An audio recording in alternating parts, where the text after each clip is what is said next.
ছবি থেকে background remove করাটা অনেকের জন্য একটু ট্রিকি হয়ে যেতে পারে যদি আপনি কাজটা না পারেন। তাহলে নতুনদের জন্য তো অনেক ট্রিকি, কিন্তু আপনি যদি পারেন তাহলে আপনার কাছে খুবই সহজ মনে হবে, because it's really a basic thing to do. Okay, এই জিনিসটা নিয়ে ইউটিউবে অনেক টিউটোরিয়াল আছে, গুগলে সার্চ করলেও পাওয়া যায়, কিন্তু তারপরেও অনেকে আমাকে রিকোয়েস্ট করছে। আমি যখন মেবি ওয়াটারমার্কের একটা টিউটোরিয়াল বানিয়েছিলাম, সেটার পর থেকে অনেকে রিকোয়েস্ট করছে যে লোগোর ব্যাকগ্রাউন্ড কীভাবে রিমুভ করতে হয় বা ছবির ব্যাকগ্রাউন্ড কীভাবে রিমুভ করতে হয়। যেহেতু সেম জিনিসটা ইউটিউবে অনেক টিউটোরিয়াল আছে, সো আমি আজকে চেষ্টা করবো ডিফারেন্ট কিছু করার। অনেকগুলো ওয়ে আছে ব্যাকগ্রাউন্ড রিমুভ করার, আমি চেষ্টা করবো যতগুলো আমি পারি বা যতগুলো পসিবল হয় টিউটোরিয়ালে সবগুলো ওয়ে দেখানোর কীভাবে রিমুভ করতে হয় এবং এই জিনিসগুলো নিয়ে একটু ইন ডিটেল কথা বলা। সো চলুন আর কথা না বলিয়ে সরাসরি চলে যাই কম্পিউটারে এবং আপনাদেরকে দেখাবো আজকে কীভাবে ছবি থেকে ব্যাকগ্রাউন্ড রিমুভ করতে হয় উইথ ফটোশপ।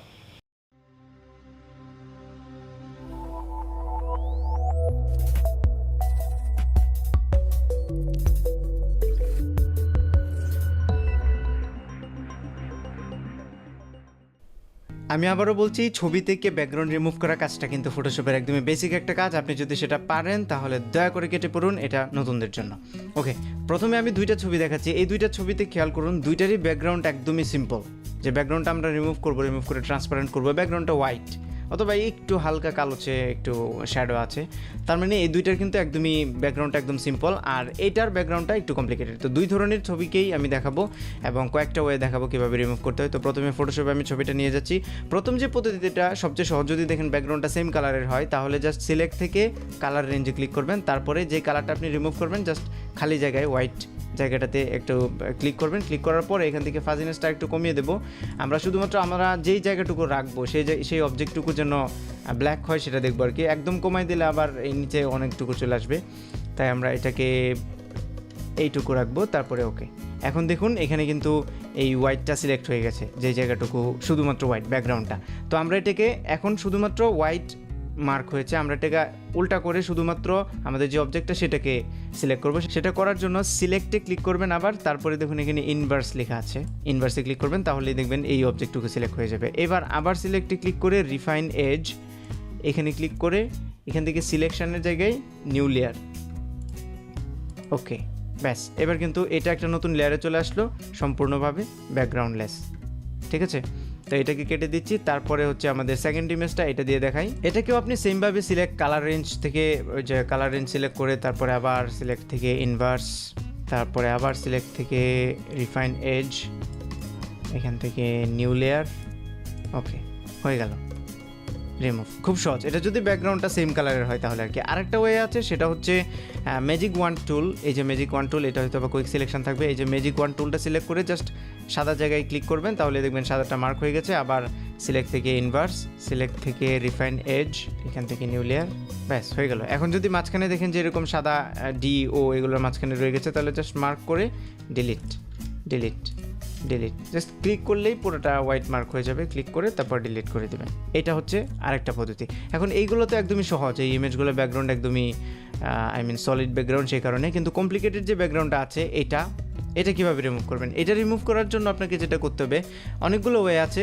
প্রথমত হচ্ছে আমি লেসো টুল দিয়ে দেখাই। লেসো টুল হচ্ছে এটা পলিগোনাল লেসো টুল দিয়ে আপনারা মার্ক করতে পারবেন। দেখেন এই টুলটা যখন সিলেক্ট করবেন, এটা হচ্ছে এই টুলগুলো বের করতে রাইট বাটনে ক্লিক করতে হয়। মাউসের রাইট বাটনে ক্লিক করলে সবগুলো টুল আসে। তো এই টুলটা সিলেক্ট করার পরে যে কাজটা করতে হবে, জুম করতে হবে। জুম করার জন্য কিবোর্ডের অল্ট প্রেস করে ধরে মাউসের স্ক্রলিং বলটা ঘোরালেই হবে।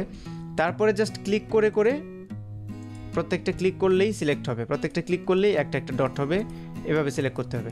আচ্ছা, এখন যেহেতু টিউটোরিয়াল পারপাস, সেহেতু আমি পুরোটা মার্ক করব না, আমি জাস্ট সিম্পলি একটু জায়গা মার্ক করে, ফর এক্সাম্পল এইটুকুই, শুধু হাতটুকু। আর আমি নিখুঁতভাবে করছি না, আপনাদেরকে পুরোটা নিখুঁতভাবে করতে হবে মার্ক এভাবে। একদম শেষ হলে পরে এই পাশে এনে আবার লাগাই দেবেন, মানে যেখান থেকে শুরু করেছিলেন সেখানেই লাগাবেন আর কি। তো এখন যদি এইটুকুকে আমি আলাদা করতে চাই, তাহলে সিলেক্ট থেকে আবারও রিফাইন এজ, ব্যাস, এবার নিউ লেয়ার হয়ে গেল। এই যে দেখতে পাচ্ছেন। তো আমি কিন্তু পুরোটা মার্ক করি না, আমি শুধুমাত্র হাতটাকে মার্ক করেছি। আপনারা পুরোটা মার্ক করে তারপরে নেবেন। ওকে, তো আমি আবার পেছনে যাচ্ছি। এইটা হচ্ছে একটা টুল। সেকেন্ড টুল হচ্ছে কুইক সিলেকশন টুল। তো কুইক সিলেকশন টুলটা একটু সহজ, ওটাতে একদম ধরে ধরে অনেক লেট হবে আর কি পুরোটা মার্ক করতে। কুইক সিলেকশন টুল দিয়ে যদি করেন তাহলে জাস্ট এই টুলটা সিলেক্ট করার পরে ছোটো বড়ো করতে পারবেন। ছোটো বড়ো করার জন্য কিবোর্ডের থার্ড ব্র্যাকেট বিগিনিং এবং এন্ডিং, বিগিনিং ব্র্যাকেট দিলে ছোটো হবে, এন্ডিং ব্র্যাকেট দিলে বড় হবে। এটা জাস্ট সাইজ মতো করে তারপরে ক্লিক করে ধরে আপনার যেই ব্যাকগ্রাউন্ডটা আছে, যেই সাবজেক্টটাকে আপনি রাখবেন সেটাকে ধরে জাস্ট এভাবে ক্লিক করে ড্র্যাগ করবেন, তাহলে দেখবেন যে মার্ক হবে। ওকে, এই যে মার্ক হচ্ছে। তো কোথাও যদি ভুল হয় তাহলে পেছনে যাওয়ার সিস্টেম হচ্ছে কিবোর্ডের অল্ট প্রেস করে ধরে আবার ক্লিক করতে হবে, তাহলে উল্টা দিকে যাবে। আই মিন যেটা মার্ক করেছিলেন সেটা আবার আনমার্ক হবে। এই যে এখান থেকে আবার এই দুটোতে এইটুকু বাকি আছে, এখানে একটু বেশি হয়ে গেছে, আবার অল্ট প্রেস করে ধরে আমি বাইরে ক্লিক করব, এই যে এখানে, তারপর এখানে আবার অল্ট প্রেস করে ধরবো। আচ্ছা, এখন আমি একদম নিখুঁতভাবে করব না, কারণ হচ্ছে টিউটোরিয়াল যেহেতু অনেক সময় লেগে যাবে নিখুঁতভাবে করতে। আমি জাস্ট সিম্পলি আপনাদেরকে দেখাচ্ছি। তারপরে এই যে এখানে একটু হাতের মাঝখানে ফাঁকা জায়গা আছে, এইটুকু ভরাট করার জন্য আপনারা এটাকে আগে টোলটাকে ছোট করে নেবেন। ছোট করার পরে জাস্ট অল্ট প্রেস করে ধরে এখানে আরেকটা ড্র করে দেবেন। এই কুইক সিলেকশন টুলের সুবিধাটা হচ্ছে খুব তাড়াতাড়ি করা যায়, কিন্তু অসুবিধাটা হচ্ছে একদম নিখুঁতভাবে হয় না। একদম নিখুঁতভাবে করতে গেলে আপনাকে লেসো টুল অথবা আরেকটা টুল আছে পেন টুল, যেটা আমি এখনই দেখাবো, সেটা দিয়ে করতে হয়। আচ্ছা, তো আমি এখন আর নিখুঁতভাবে করছি না, জাস্ট এটা মার্ক করবেন। মার্ক করার পরে এখানে দেখবেন রিফাইন এজ আছে, এটাতে ক্লিক করার পরে আপনি নিউ লেয়ার সিলেক্ট করে দিয়ে ওকে, ব্যাস রিমুভ হয়ে গেল ব্যাকগ্রাউন্ড। Wow, Superman. ওকে, তারপরে হচ্ছে আরেকটা টুল আছে সেম ওই ল্যাসো টুলের মতোই, ওটা হচ্ছে পেন টুল। এই যে এটা পেন টুল দিয়েও সেমভাবে করা যায়, তবে পেন টুলের সুবিধাটা হচ্ছে এটাতে কার্ভ বানানো যায়, আপনি কার্ভ বানাতে পারবেন। ফর এক্সাম্পল আমি যদি এখানে একটা ক্লিক করে এখানে একটা ডট হয়ে গেলো, তারপরে একটা এভাবে আপনাকে মার্ক করতে হবে। যদি কোথাও এসে দেখেন যে একটা কার্ভের মতো আছে মানে বাঁকা, তাহলে জাস্ট এখানে ক্লিক করে এভাবে যদি আপনি ক্লিক করে ধরতে হবে, ড্র্যাগ করলে এভাবে দেখবেন যে কার্ভের মতো হয়ে গেছে। এই যে এটা পুরোটা মার্ক হয়ে গেল। তারপরে আবার এখানে এদিক থেকে আবার মার্ক করা শুরু করলেন, আবার এদিকে গিয়ে এখানে আসার পরে একটা কার্ভ আসলো, আমরা জাস্ট ক্লিক করে ড্র্যাগ করব, এখানে হয়ে গেল। তারপরে আবার এখন পুরোটা মার্ক করে ওই দিক দিয়ে উপর দিয়ে ঘুরে এসে আপনাকে আবার এখানে এসে শেষ করতে হবে যেখান থেকে শুরু করেছিলেন। তো আমি জাস্ট এরকমই রাখছি।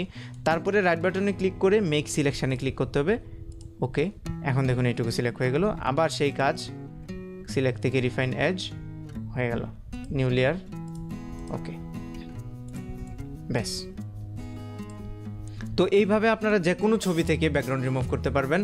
আর যে কটা ওয়ে দেখালাম, আরও হয়তো কিছু ওয়ে আছে, যেমন ইরেজার দিয়েও করা যায়, তবে আমি যেই ওয়েগুলো দেখালাম, যেই টুলগুলো দেখালাম, এগুলো হচ্ছে বেসিক এবং এগুলোতে খুব সহজে করা যায়, স্পেশালি কুইক সিলেকশন টুল। আর হচ্ছে যদি সলিড কালার থাকে তাহলে যেভাবে দেখালাম সেভাবে। আর কোনো ছবির ব্যাকগ্রাউন্ড রিমুভ করার পরে সেটা যদি সেভ করতে চান, এরকম ব্যাকগ্রাউন্ড ছাড়া ট্রান্সপারেন্ট যদি সেভ করতে চান, তাহলে ফাইল থেকে সেভ অ্যাজ, তারপরে আপনার ডেস্টিনেশন সিলেক্ট করবেন যেখানে আপনি সেভ করবেন। আমি এটাই সিলেক্ট করছি। তারপরে এখান থেকে পিএনজি সিলেক্ট করতে হবে, এই যে পিএনজি আর পিএনএস, এটা সিলেক্ট করে তারপরে আপনার নাম দিয়ে সেভ করবেন, তাহলেই এটা ট্রান্সপারেন্ট সেভ হবে। আপনি যদি জেপিইজি ফরম্যাটে সেভ করেন বা অন্য কোনো ফরম্যাটে সেভ করেন তাহলে কিন্তু সেটা ট্রান্সপারেন্ট হবে না। এখানে দেখেন এই যে এটার কোনো ব্যাকগ্রাউন্ড নেই। সো এই ছিল ভিডিও। যদি ভালো লেগে থাকে তাহলে ভিডিওতে একটা লাইক দেবেন, কমেন্ট করে জানাবেন কেমন লাগলো, আপনার ফ্রেন্ডদের সাথে শেয়ার করবেন, আর আমার চ্যানেলে অবশ্যই সাবস্ক্রাইব করবেন। আর আমার ভিডিও সবসময় পেতে আপনারা এই নোটিফিকেশন আইকনে ক্লিক করে নোটিফিকেশনটা এনাবল করে রাখবেন, যেন সবগুলো ভিডিওর নোটিফিকেশন আপনারা আপনার ফোনে কিংবা কম্পিউটারে পেতে পারেন।